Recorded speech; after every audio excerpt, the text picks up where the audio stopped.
Hablaremos esta noche de unos asuntos rusos. El protagonista es el general Yermolov y el asunto es la invasión a Georgia. Ha sucedido en muchas ocasiones que cuando un país es invadido por otro, se produce en el país invadido un proceso de unificación bajo la premisa de la defensa y el nacionalismo. Y eso pasó en Rusia cuando muchos pueblos se unieron para expulsar a Napoleón. El caso es que después de aquella unidad se intensificó la defensiva territorial y los soldados del zar Alejandro I salieron a anexar unas cuantas tierras al imperio. Vamos a anexar unas cuantas tierras al imperio ruso. Aunque Georgia había sido anexada a Rusia en 1801, a partir de 1815 se comenzó a imponer un control absoluto sobre los pueblos independientes. Fue parte de un plan general de explotación de los territorios que ya eran considerados rusos. Es decir, la rusificación, ¿no? Porque se trataba de territorios que en general hablaban otros idiomas, a veces tenían otras religiones, otros orígenes raciales, etc. En Siberia, por ejemplo, fue relativamente fácil. ¿Por qué? Porque en Siberia no había pueblos hostiles, había pocas personas, cazadores de los bosques, que usaban armas de la edad de piedra y que además ya habían sido exterminados varias veces, ¿no?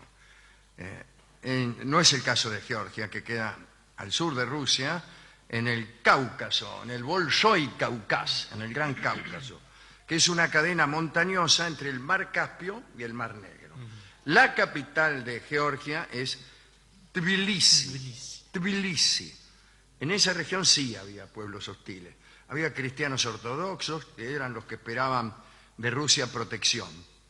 Pero también había musulmanes que más bien preferían a Persia o a Turquía como aliados.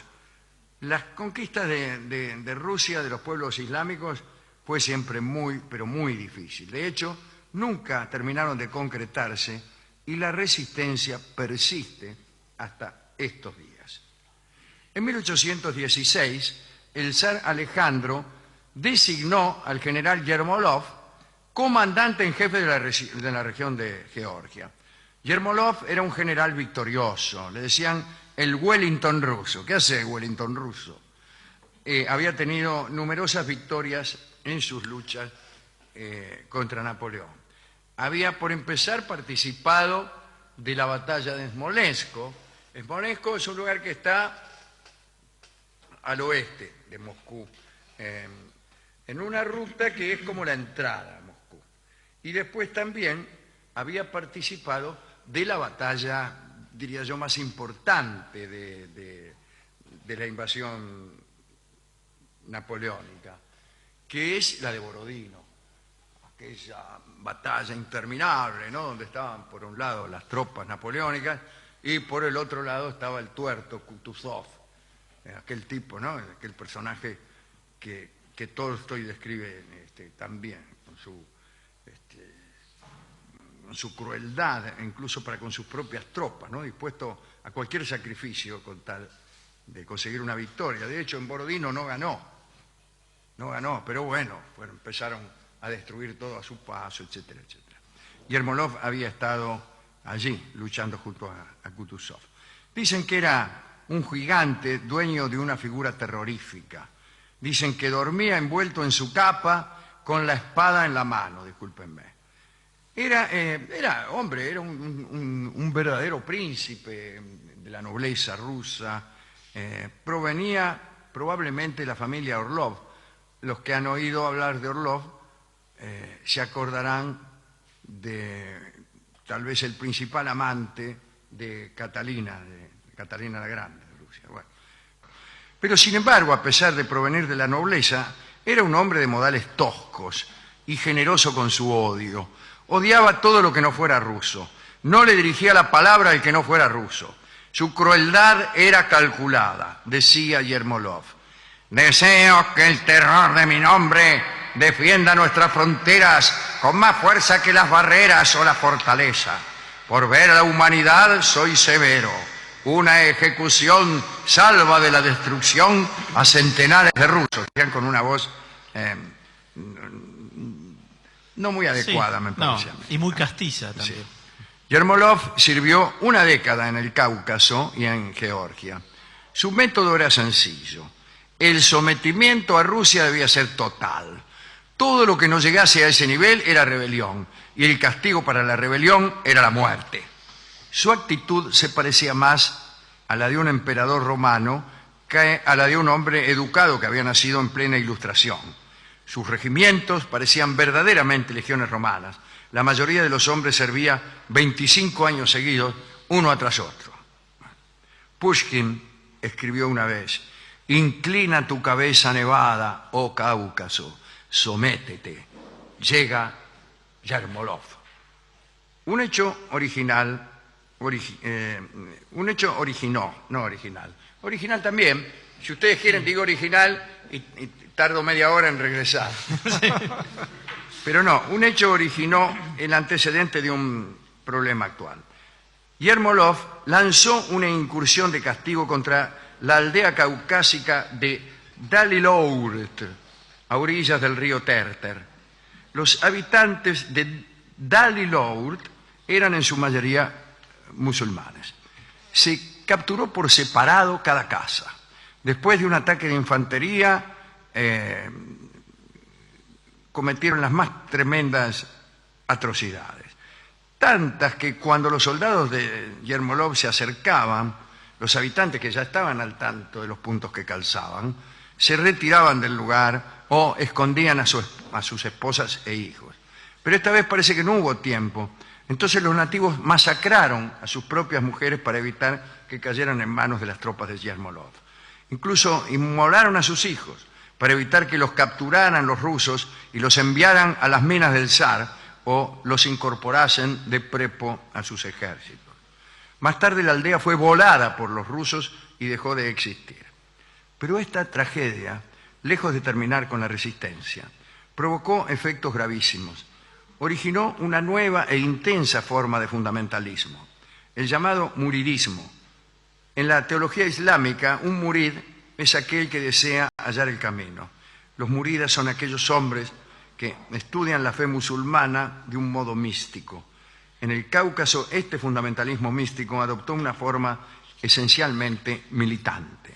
El muridismo puede ser considerado como la más antigua respuesta organizada del Islam al colonialismo europeo después de las cruzadas. Comenzaban por esos tiempos las inmolaciones, las diversas formas de organización diferente a la que suelen tener los ejércitos clásicos. La reacción, hay que decir, la reacción de Yermolov frente a ese tipo de resistencia fue la de intensificar todavía más los castigos, y el conflicto se profundizó. Yermolov llegó a considerar a los nativos no como antagonistas, sino como enemigos personales. Los relatos de atrocidades conmovieron a los más duros de San Petersburgo. Y en 1827 el nuevo zar, Nicolás I, le escribió a Yermolov y le dijo que se alejara de aquella zona y que pasara a retiro. Pero a estas alturas ya era demasiado tarde, porque la guerra entre el imperio y la resistencia de Georgia y los países caucásicos continuó durante años. En 1850, nada menos que León Tolstoy debió luchar en la hueste rusa para retener a los georgianos dentro del imperio. Georgia consiguió finalmente su independencia de Rusia en 1918, pero duró poco. En 1921 volvió a ser invadida, llegaron los muchachos, ¿no? Y recién en 1991, con el comunismo en retirada, se volvió a proclamar la independencia.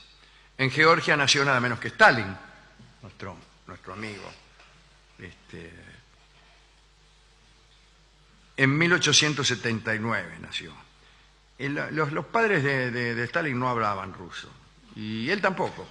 Lo aprendió en la escuela. Y tuvo siempre un acento, un pequeño acento acerca del cual no convenía hacer comentarios.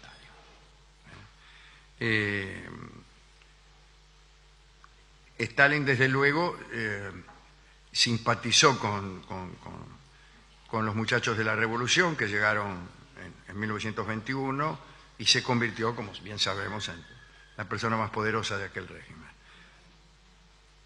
Este fue un informe, que acabamos de oír, y que vale la pena prestar atención porque esta región ahora tiene muchísimos problemas de energía, de corrupción, está ahí, a cada rato hay algún lío por ahí. Nosotros queremos dedicar esta pequeña recordación de los georgianos a uno que luchó en el bando opuesto, que era Tolstoy, y fuimos a la discoteca a buscar canciones rusas, ¿no? Y georgianas también, canciones de Tbilisi, de la capital. El discotecario dijo que enseguida venía y aún no ha regresado. Pero yo en mi propia discoteca tenía una canción rusa que vamos a escuchar ahora y que probablemente tiene algo que ver con las luchas de Yermolov, primero contra Napoleón, después contra los georgianos que trataban de independizarse, y después contra su propia soledad, ya que pasó los últimos 30 años retirado, sentado en una silla recordando el pasado. La canción se llama Oiga Doña Ya, y es una canción rusa en la interpretación de Lelutier.